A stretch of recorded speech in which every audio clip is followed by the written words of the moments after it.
கர்த்தராகிய இயேசு கிறிஸ்துவின் இனிய நாமத்தில் இந்த அதிகாலை வேளையில் உங்கள் யாவருக்கும் அன்பின் வாழ்த்துதல் தெரிவித்துக் கொள்கிறோம். இன்று நாம் தியானத்துக்கு எடுத்துக்கொள்ள இருக்கிறதான வேத வசனம் ஆதியாகமம் புஸ்தகம் 45ஆம் அதிகாரம் 27-28 வசனங்கள்.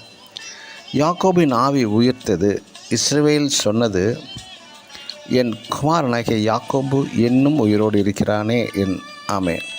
இங்கு 27ஆம் வசனத்தில் யாக்கோபு என்றும் 28ஆம் வசனத்தில் இஸ்ரவேல் என்றும் குறிப்பிடப்பட்டுள்ளதே இந்த பரிசுத்த வேதத்தில். இந்த இரு பெயர்களுக்கும் ஒரே நபரை தான் குறிக்கிறது. தேவன் யாக்கோபை இஸ்ரவேல் என்று பெயர் மாற்றிய பிறகும் ஏன் இங்கு மறுபடி யாக்கோபு என்று அழைக்க காரணத்தை இன்று சற்று தியானிக்கலாம். சீசர்கள் தோமாவுக்கு இயேசு உயிரோடு இருக்கிறார் என்று அறிவித்த போது தோமா நம்பவில்லை என்று நம்ம யோவான் எழுதின சுவிசேஷம் 20ஆம் அதிகாரம் 25ஆம் வசனத்தில் வாசிக்கலாம். அதுபோல் யோசேப்பு உயிரோடு தான் இருக்கிறான் என்று அவனது குமாரர்கள் தகப்பனிடம் சொல்லியும் அவன் அதை நம்பவில்லை.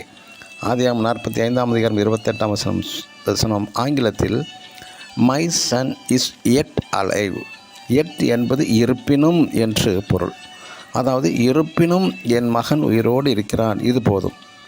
நான் துக்கத்துடனே மரணமடைய அல்ல, சந்தோஷமாய் மரணமடைய ஆயத்தமாக இருக்கிறான் யாக்கோபு என்ற இஸ்ரவேல்.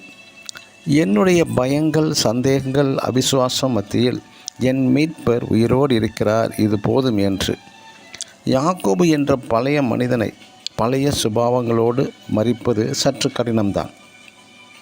ஜீவனுள்ள கிறிஸ்து இயேசு உங்களுக்குள் வாசம் செய்யும் போது இனி நான் அல்ல, கிறிஸ்துவே எனக்குள் இருக்கிறார் என்று என்கிறார் அப்போஸ்தலனாகிய பவுல் கலாத்தியர் 2ஆம் அதிகாரம் 20ஆம் வசனத்தில். பழைய மனிதனாக அவிசுவாசமுள்ள ஒருவனாக குறிப்பிடும்போது யாக்கோபு என்றும், அடுத்த வசனத்தில் துவக்கத்திலே விசுவாசித்த பின்னர் இஸ்ரவேல் என்றும் பரிசுத்த வேதத்தில் குறிப்பிடப்பட்டுள்ளது. பழைய அவிசுவாசமான காரியங்கள் இன்னும் யாக்கோபு போல உங்களிடத்தில் காணப்பட வேண்டாம். புதிய மனிதனாக, புதிய இஸ்ரவேலராக மாறி யோசேப்பை காண வாஞ்சையாக இருந்தது போல நீங்களும் நமது ராஜாவாய் அந்த மகிமைக்குள் உள்ள பொருந்தியவராய் காணும்படி ஆயத்தமாவுமாக. ஆமென். God bless you.